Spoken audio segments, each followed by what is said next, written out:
야인의 장고단상 이 목사의 성경 공부입니다. 오늘은 A007 신앙의 큰 그림 멀리 보지 못하면 이러한 내용을 이렇게 나누려고 합니다. 안녕하십니까. 미국 애리조나 북부 그랜드 캐년 동쪽에 있는 투바시티라는 광야 마을에서 미국 원주민 나바호족 그리고 호피족을 섬기는 이 목사입니다. 목사로서는 많이 부족한 목동 수준 5야 27514 이 목사입니다. 그리고 제가 동영상, 이번 세션을 시작하기 전에, 제가 이전 영상에서 저지른 제 실수 하나를 교정하겠습니다. 직전 동영상 A006번에서 선악과를 먹은 결과에서 제가 바벨탑을 언급하면서 창세기 10장이라고 했는데, 10장이 아니라 11장입니다. 대단히 죄송하며 양해해 주시길 바랍니다. 제가 그전에 어떤, 뉴저지 있을 때 어떤 그 교회, 그 지역교회 목사님의 어, 영상 설교를 보면서 목사님이 요한복음 22장까지 따라서 굉장히 제가 헷갈린 적이 있었는데 제가 여러분들을 그렇게 또 만들어 드렸네요. 그리고 오늘은 차트를 가지고 말씀을 나누려다 보니 제 얼굴 화면을 올리지 않는 것을 양해해 주시기 바랍니다. 별 문제 없으리라고 생각합니다. 자, 오늘은 성도의 신앙과 삶에 있어서 큰 그림에 대해서 좀 생각을 해볼까 합니다. 그 베드로후서 1장에 보니까 우리가 멀리 보지 못하면 용서받은 것도 잊어버린다 그랬어요.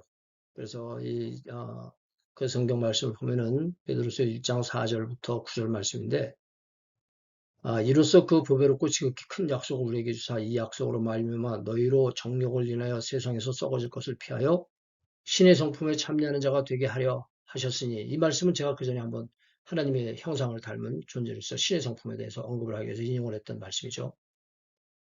이러므로 너희가 더욱 힘써 너희 믿음의 덕의 지식을, 지식의 절제를, 절제의 인내를, 인내의 경건을, 경건의 형제우애를, 형제우애의 사랑을 공급하라.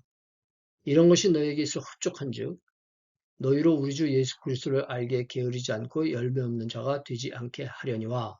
지금 이렇게 베드로가 우리 신앙이 전체적으로 자라는 과정을 설명을 해주면서 이렇게 함으로써 우리가 예수님을 더 많이 알게 되고 또 열매를 맺게 된다. 그런데 구절을 보니까 이런 것이 없는 자는 소경이라 원시치 못하고 그의 옛죄를 깨끗게 하심을 잊었느니라.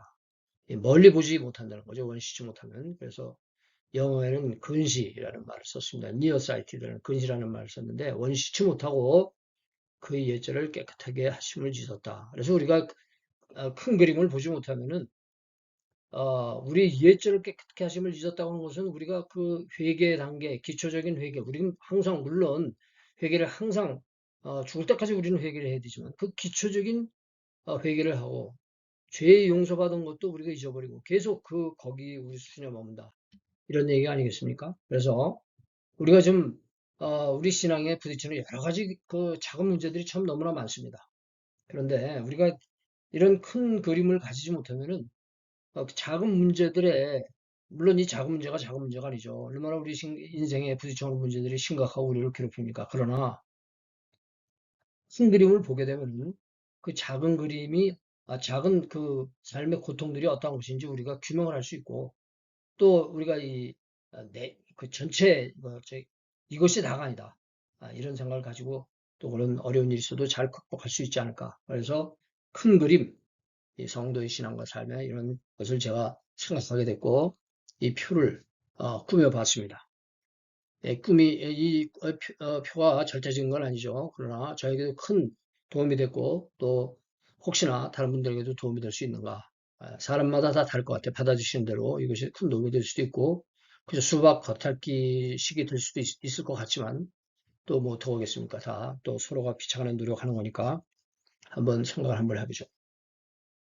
자, 우리 이 성도들의 모든 신앙과 삶은 당연히 우리가 삼위 하나님의 그 섭리 속에서 우리가 이루어지는 거 아니겠습니까? 그래서 맨 뒤에는 아버지 하나님, 아들 하나님, 성령 하나님. 예, 아들 하나님은 물론 예수님이십니다. 그렇죠? 그리고 그 밑에 줄에 네 칸이 있는데 이 네 칸은 하나님이 하시는 일. 예, 그 뭐 한두 가지겠습니까? 우리가 다 묘사할 수 없는 그런 엄청난 일을 하시는 분이지만 우리는 이렇게 창조, 유지, 구원, 심판 이렇게 네 가지로 한번 정리를 해봅니다. 그 다음에 이제 밑에 보면은, 예, 여기 제가 좀 이거를 좀 쓰겠습니다. 이렇게 첫 줄, 첫 칸, 둘째 칸, 셋째 칸, 넷째 칸 이렇게 있는데, 우리가 뭐부터 시작할 것이냐? 요 부분부터 생각을 해보려고 해요. 우리의 생활입니다. 크리스천의 삶. 예, 그래서 물론 이 앞에 두 칸이 있습니다만 우리 삶이라고 하는 것은 우리가 가장 현실적인 현재의 삶이기 때문에 이걸 우리가 먼저 생각해 보고자 하는 것인데 이 밑에 우리 신앙생활에 네 가지 중요한 신앙생활, 우리의 삶 속에 네 가지 중요한 성도들의 특징이 있습니다. 성도들의 삶의 네 가지 특징. 예. 그것은 첫 번째는 축복이고 두 번째, 세 번째는 사명일, 사명이, 네 번째는 고난입니다. 이 모든 것들이 제가 그냥 이렇게 꾸민 거니까 이렇게 배치를 한 거니까 절대적인 건 아니지만 참고하시면 되겠어요. 그래서 첫째는 우리 성도들의 삶의 가장 큰 특징이라고 한다면 우리는 축복입니다. 영생의 축복과 우리 삶 속에 여러 가지 참 축복을 우리가 누리죠. 물론 이 요즘에 축복이 병리적인 축복이 많기 때문에 축복하면은 무슨 거부반응부터 가지시는 분들도 있을 수 있을 거예요. 그러나 생리적으로 하나님이 우리를 참 예수님이 내가 온 것은 너희로 하여금 생명을 얻고 더 풍성한 삶을 살게 한다 그러지 않으셨습니까? 그래서 이 축복이 그 첫 번째요. 사명이 사명이 1이 있고 2가 있는데 사명 1은 자신을 향한 사명, 사명 2는 남을 위한 사명, 그리고 고난은 반드시 우리가 축복에 대해서 생각하는 것처럼 우리 성도들은 이 고난에 대한 인식을 가지고 그 고난을 이해하고 잘 감당할 수 있어야 하기 때문에 이 고난도 매우 중요한 그런 성도들의 삶의 특징이라고 저는 생각합니다. 그래서 이러한 삶은 우리 이런 축복과 사명과 고난을 감당하는 이러한 사람들은 우리가 성령의 도우심을 의지해서 특별히 그 열매와 은사를 우리가 참 나타내고 사용하고 또 이겨야 될 그러한 일들이 아닌가 이렇게 싶어서 요 세 번째 칸에 우리의 삶에 이런 특징들이 있다. 그 다음 칸에는 우리가 이렇게 살다가 그 다음에 어디로 갑니까? 예, 하나님의 나라입니다. 하나님의 나라로 가게 되는데 그 하나님의 나라에도 몇 가지 우리가 짚어볼 일들이 있습니다. 첫째는 죽음입니다. 개인의 죽음. 이 우리가 시대적인 재림을 보지 못하고 죽을 수 있어요. 많은 분들이 그렇게 죽고 있지 않습니까? 그래서 이 죽음이 어떤 의미를 가지고 있는지 우리가 꼭 알아야 되고 그다음엔 종말과 재림 그리고 여기에 뭐 재림뿐만 아니라 부활도 여기 포함되어 있죠. 그 다음에 무슨 일이 있습니까? 심판이 있고 하나님의 나라로 우리가 들어가게 되죠. 그리고 이것은 이렇게 되면 우리는 하나님의 영광에 동참하고 또 섬김의 그곳에서 섬김의 삶을 산다고 저는 생각해요. 우리가 천국 가서 뭐 하겠습니까? 맨날 파티만 하겠습니까? 우리는 거기에서 하나님이 주시는 그 섬김의 사역들이 있을 줄로 믿습니다. 저는 거기에 대한 기대감이 아주 큽니다. 그래서 여기서도 섬기지만 거기서 어떻게 우리가 무슨 일을 섬기게 될까? 저는 아주 거기에 대한 기대감이 아주 너무나 참 정말 실감나게 그런 기대감을 가지고 있으니까 여러분들은 어떠신지 모르겠어요. 여러분들도 한번 기대감을 가져오시는 거 어떻겠습니까? 자, 우리가 이렇게 성도의 삶을 살고 하나님 나라의 소망을 가지고 지금 사는데 그럼 이 앞에 두 칸이 있단 말이에요. 두 칸이 아직도 비어 있어요.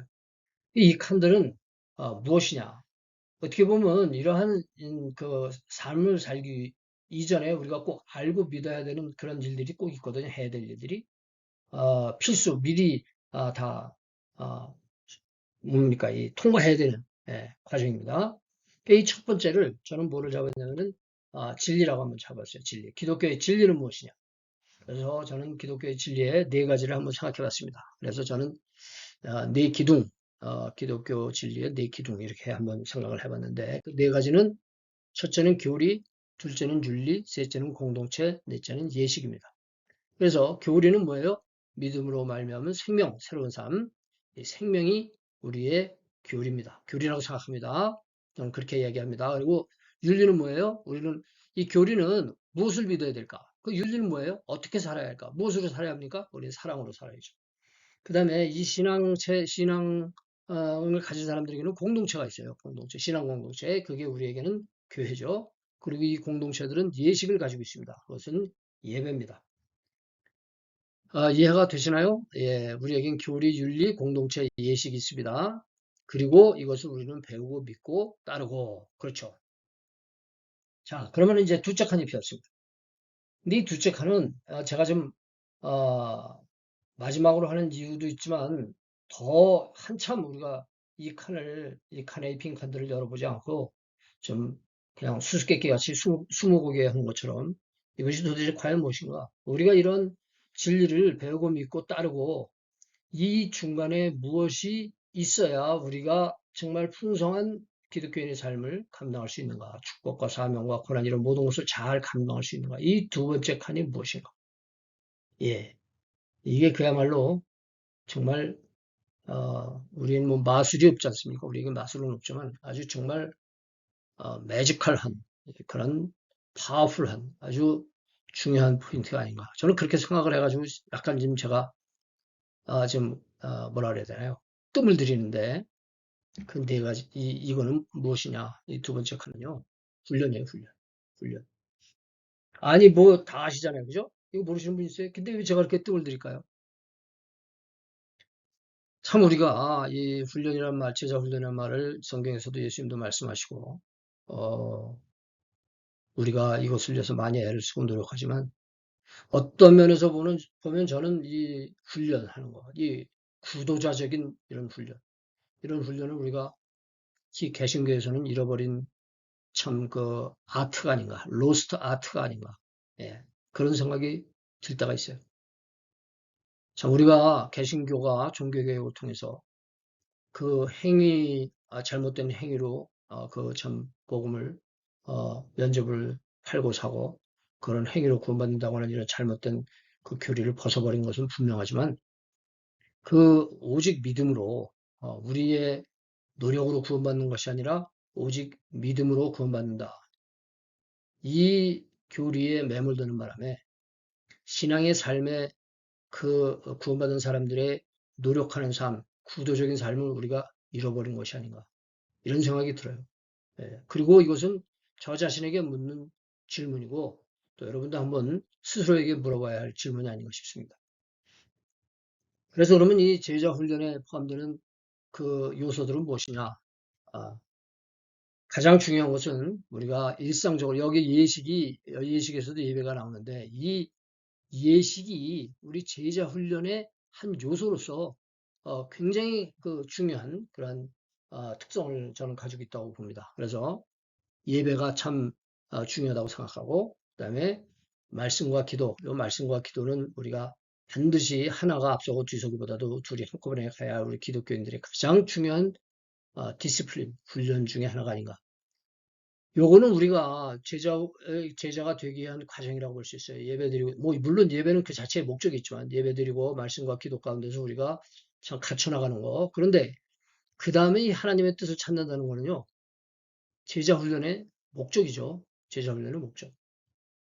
왜냐면은, 그걸 찾아서 그럼 어떡하겠습니까? 행해야 되거든요. 순종해야 되거든요. 그래서 하나님의 뜻을 찾고 순종한다고 하는 것은 제자 훈련의 목적이라고 저는 생각해요. 너희가 모든 것을 가르쳐 지키게 하라. 예, 지키게 하라 그랬잖아요. 순종.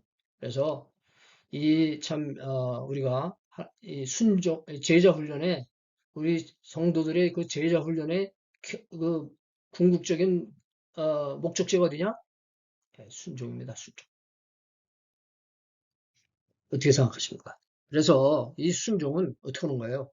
예, 순종은 순종하고 그리고 또 뭐합니까? 순종하죠.